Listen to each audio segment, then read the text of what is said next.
Welcome again to the Beer Channel. I'm John Starodumsky, and I've been drinking craft beers for about 30 years now. Something that I enjoy doing, and I've always enjoyed sharing my thoughts on what I've enjoyed with other folks.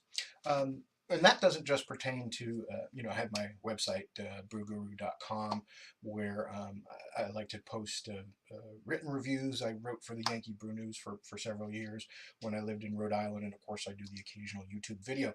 But when I meet people, it doesn't take long before the subject of beer comes up in conversation.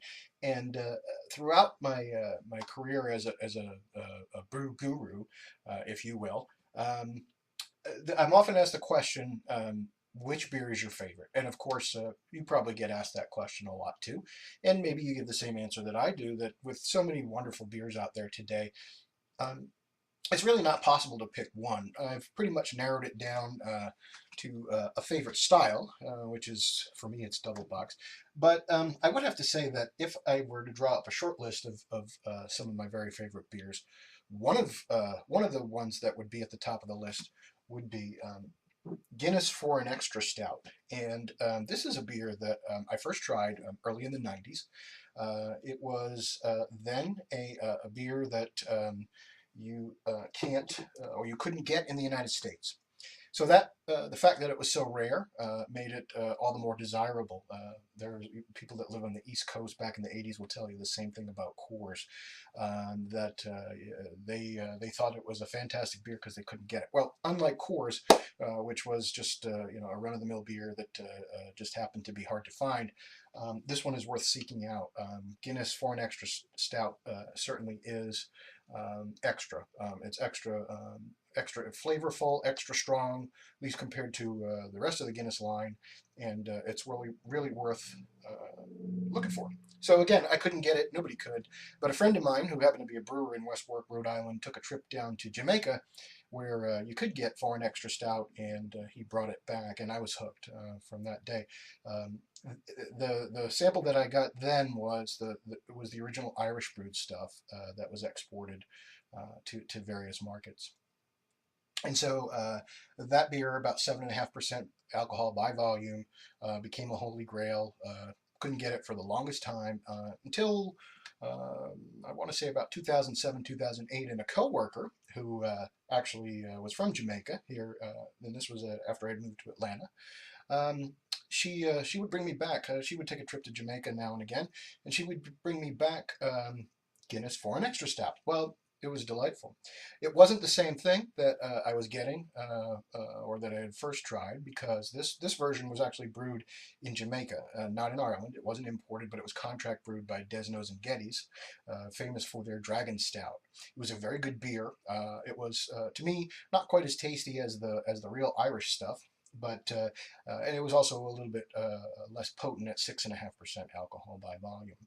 Well, recently Guinness lifted its prohibition on sending for an extra stout to the United States. A few years ago, we started to get it here. And what we're getting now in the US is the real Irish stuff, back at the 7.5% by volume strength. And this is a bottle of the Guinness for an extra stout from Ireland that you can get, excuse me, in the U.S. today. And if you can get it, you should. If you've never tried it, you're really in for a treat. Well, this is another version, actually. This brewed in Nigeria. This you can't buy. We're back to beers you can't get in the U.S. And this was given to me by our own Eric Beerbiker. Thank you, Eric, for that. And I'm going to try it and let you know what I think, compare it to the Irish brewed stuff. That's why I've got that sample there. Just another note too, so Guinness has a special export. This is stronger still at 8% alcohol by volume. This is an empty bottle. I drank this a while ago. This is actually only available in Belgium. It's brewed in Ireland and sent over to Belgium, and good luck finding that one. That's probably the hardest to find of all of them. But at any rate, the Nigerian stuff has been impossible for me to come across, and because I love this beer so much, I'm excited to try it. Now, normally I would go ahead. Like to use a logo pint glass whenever possible, match the brewery to the beer I'm drinking. But I think for today, I've got my little Brew Guru brew tasting No, and no, I don't sell them. I just had this one engraved, and I'm going to use these sampler glasses. So let's go ahead. First, I'm going to pop the. This is the Irish brewed Guinness Foreign Extra Stout.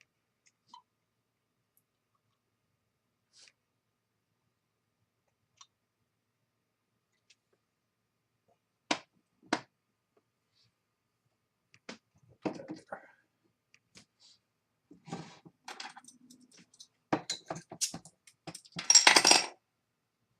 And now we'll go with the Nigerian.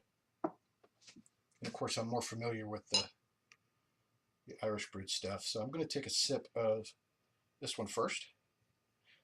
But usually this beer is remarkable for the rich roasty notes of chocolate, licorice, coffee, and rummy raisin and dark fruits that tend to abound in it. And you're definitely getting that in the nose here. A little bit of rum raisin, some dark chocolate.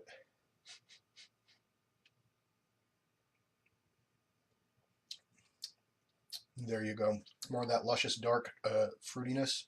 The plum, the raisin, the chocolate. Definitely all sorts licorice. I like to think, and not the candied ones, but the little just the pure licorice ones. I don't know why I think all sorts licorice over any other, but it's got that pure, real licorice taste to it. Maybe I just ate those too much as a kid. Very roasty, very coffee-ish. Again, more of those dry fruits coming into the finish. Then the alcohol comes forth. Not really a hoppy beer, but a pronounced roastiness is there as well.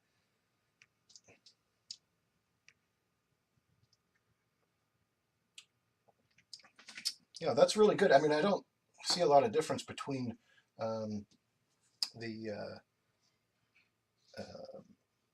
this from memory anyway, and the traditional Irish brewed stuff.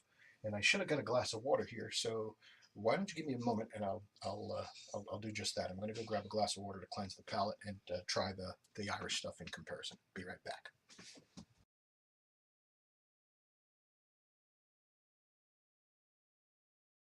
We're back. Yeah, we're back, and we have good old H2O. Let's go ahead and clean the palate off so that I don't get any of the remnants of the Nigerian Foreign Extra Stout interfering with my appreciation in the comparison.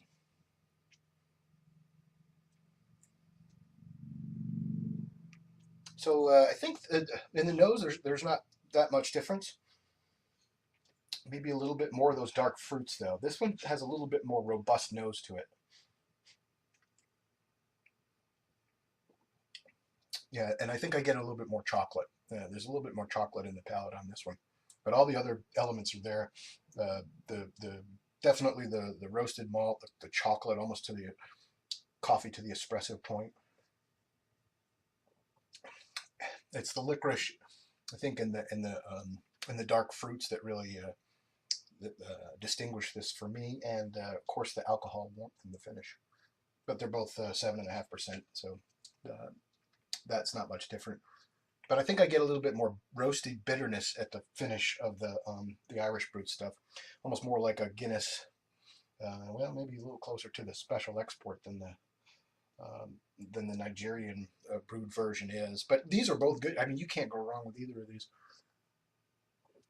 And it's interesting to try this just because it's you know that makes completes the collection, if you will, that I'm aware of. The original Irish brewed Foreign Extra Stout. I've had a Jamaican version, the Nigerian stuff, and then the Guinness Special Export that our own Red Rooster was kind enough to provide. So I'm going to put this one back aside and go back to the Nigerian stuff. Yeah, it's a little bit, it's a little softer. It's a little less robust than the Irish brewed stuff. But you can tell. I mean, there's no doubt that this is Guinness Foreign Extra Stout. Definitely a beer. If you see it, this was, although brewed in Nigeria, it was obtained in the I believe it was purchased in the UK. It does say um, drinkaware.co.uk on the back, but it's tasty, and I would definitely recommend it if you happen to come across it. You shouldn't pass up on it.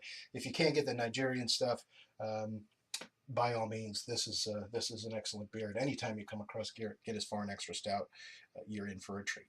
And if you do manage to try it, please drop me a line, brewguru@brewguru.com. Let me know what you think about it. Thank you, and cheers.